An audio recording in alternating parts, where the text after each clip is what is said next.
Bonjour à tous, il est 14 h, le moment de refaire un point sur cette dernière journée du Mercato. On commence avec le Paris Saint-Germain qui va enregistrer 2 arrivées dans la journée. Thomas Tuchel l'a confirmé ce matin en conférence de presse, Juan Bernat et Eric-Maxime Choupo-Moting passent actuellement leur visite médicale. L'entraîneur du PSG a également expliqué qu'il ne savait pas si le club signerait d'autres joueurs d'ici la fin du Mercato. Côté départ, celui de Kevin Trapp est désormais officiel. Le portier allemand est prêté à son ancien club, l'Eintracht Francfort, pour la saison prochaine, mais sans option d'achat. Giovanni Lo Celso va lui rejoindre les rangs du Betis Séville. Il est d'ailleurs déjà arrivé en Andalousie, on parle d'un prêt avec une option d'achat de 30 millions d'euros. Du côté du Celtic Glasgow, Moussa Dembélé souhaite partir à l'OL, mais Brendan Rodgers, son entraîneur, a déclaré ne pas vouloir laisser filer sa star, qui bénéficiait pourtant d'un bon de sortie selon le joueur. L'attaquant français, déçu par cette annonce, en est venu au clash avec ses dirigeants et tente actuellement de les convaincre d'accepter les offres le concernant. À Marseille, Jacques-Henri Hérault a annoncé que le recrutement de l'OM était normalement terminé lors de la présentation de Nemanja Radonjic. Il n'y aura donc plus d'arrivée dans les rangs marseillais pour ce mercato.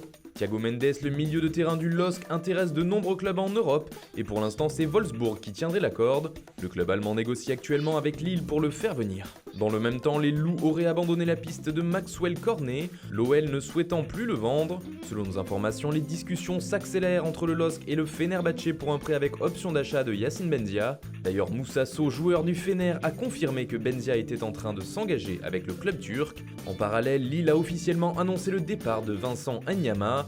Les deux parties ont trouvé un accord pour mettre fin au contrat qui les liait. La situation d'Hatem Ben Arfa est toujours floue. Le joueur pencherait plutôt pour le Stade Rennais, mais l'OGC Nice lui aurait fait une nouvelle offre, revue à la hausse. Une proposition qui pourrait faire pencher la balance du côté des Aiglons. En Espagne, Borja Mayoral du Real Madrid va bien être prêté. C'est ce qu'a confirmé Julen Lopetegui en conférence de presse. Et c'est sûrement vers Levante que devrait partir le joueur madrilène.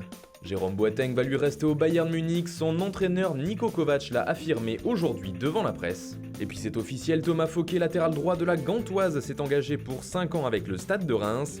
Libre de tout contrat après son départ de Kilmarnock, Youssouf Moulombou, 31 ans, s'est engagé pour 2 saisons avec le Celtic Glasgow. Un temps annoncé à la tête de l'effectif des Girondins de Bordeaux, Thierry Henry est finalement officialisé en tant que numéro 2 au sein du staff technique de la sélection belge. Le Borussia Dortmund annonce avoir autorisé son milieu de terrain Nouri Sahin à discuter avec un autre club pour un départ d'ici 18 h. En Allemagne, on évoque beaucoup un possible transfert au Werder Brême. Aurélien Chedjou quitte le club d'Istanbul, Başakşehir. Le défenseur central international camerounais est prêté 1 an à Bursaspor. Enfin, on vous rappelle que Sandro Ramirez a rejoint la Real Sociedad. Arrivé l'an passé à Everton, l'attaquant quitte donc déjà la Première Ligue. Nasser Chadli est lui monégasque. Le Belge quitte West Bromwich Albion contre 12 millions d'euros et vient apporter un peu d'expérience au jeune groupe de l'ASM. Dans le même temps, Monaco a vu les départs de Jorge, le défenseur de 22 ans du côté de Porto, mais aussi de Lassina Traoré. Son agent a indiqué sur Twitter que l'attaquant avait résilié son contrat. Le Sénégalais Mbaye Niang a quitté le Torino et est prêté 1 saison avec option d'achat au Stade Rennais. Lebo Motiba a lui filé à Strasbourg. L'attaquant de 22 ans a signé pour 5 ans avec le Racing. Nantes a annoncé l'arrivée de Charles Traoré. Le défenseur qui évoluait à 3 a signé pour 3 ans. Voilà, c'est tout pour le moment. On se donne rendez-vous tout à l'heure pour un nouveau point sur ce dernier jour du Mercato.